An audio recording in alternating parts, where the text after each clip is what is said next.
In this podcast, we are discussing here Marathas revenue administration। और काफ़ी ज़्यादा एक डाउट रहता है कि मराठास यार मतलब हम इतना नेशनलिज्म में ऐसे इनका रोल मानते हैं और ये कि अपना बेनिफिट देख के बताओ चौथ और सरदेशमुखी दोनों चार्ज कर रहे हैं।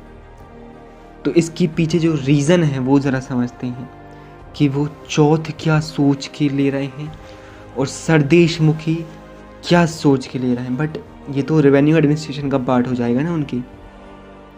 तो पहले रेवेन्यू एडमिनिस्ट्रेशन को समझते हैं। सो द रेवेन्यू एडमिनिस्ट्रेशन और the system of Shivaji was based on the pattern of the system of Malik Ambar of Ahmednagar.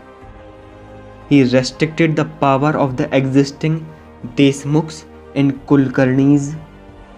He appointed his own revenue officials.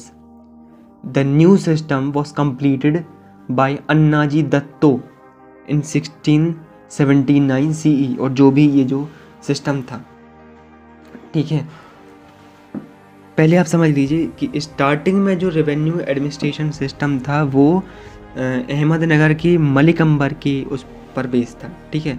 लेकिन बाद में इनने खुद ही अपना जो है इनने कुछ चेंज लाया। जो भी ये रेवेन्यू ऑफिशियल्स थे देशमुख और कुलकर्णीज, इनकी पावर को काफ़ी ज़्यादा रेस्ट्रिक्ट किया और कुछ चेंज लाने के बाद इन्होंने अपना खुद ही एक अपना रेवेन्यू एडमिनिस्ट्रेशन डिक्लेयर किया। और ये जो डिसाइड किया था, ये जो सिस्टम है, it was basically completed or designed by Annaji Datto in 1679. The land was surveyed with the help of measuring rods or kathi, K-A-T-H-I, kathi type, right? The share of the estate was fixed at 30% of the produce. The cultivators were free to pay the tax either in kind or cash. The rules of land revenue applied to the territories under the direct rule or Shivaji called Swaraj, ठीक है। The areas under Muslim rules were subjected to Chauth, that is 1/4 of the land produce, and Shardeshmukhi 1/10 of the land produce, ठीक है। तो ये चौथ क्या था? 1/4 of the land produce means 25%, and sardeshmukhi 1/10 of the land produce means मतलब कितना? 35%। अब ये ज़रा हम समझेंगे। But loans to agriculturist were called the taccavi, ठीक है, were granted by the government for the purchase of cattle and seed. अब हम ज़रा समझ लेते हैं कि ये चौथ और सरदेशमुखी अलग अलग क्यों चार्ज करती थी। चौथ क्या था? 1/4 of the land produce, and sardeshmukhi is 1/10 of the land produce, ठीक है।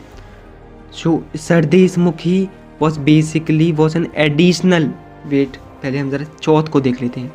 चौथ was 1/4 of the land revenue paid to the Marathas in order to avoid the Maratha raids, ठीक है। किस लिए?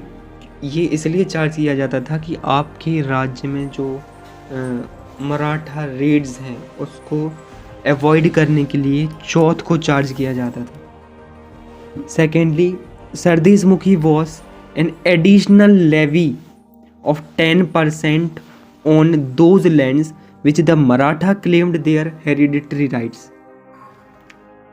ऐसी देखो, अब वो अपनी जो भी उनकी लैंड थी उनको वो जस्टिफाई करने के लिए स्वराज्य टर्म का यूज़ करते थे कि इन पर हमारा हेरिडेटरी राइट है, ठीक है। उन पर इवन दो यदि वो क्या कर रहे हैं, अपने कंट्रोल दे रहे हैं, ठीक है, आपको, तो ऐसा वो खुद सोचते थे। और जब वो किसी को अपना कंट्रोल देते थे अपने उस हेरिडेटरी राइट को, तो एज एन एडिशनल लेवी वो क्या करते थे, एक टैक्स चार्ज करते थे, जैसे सरदेशमुखी कहते हैं। तो sardeshmukhi was basically an additional levy of 10% on those lands which the Marathas claimed hereditary rights.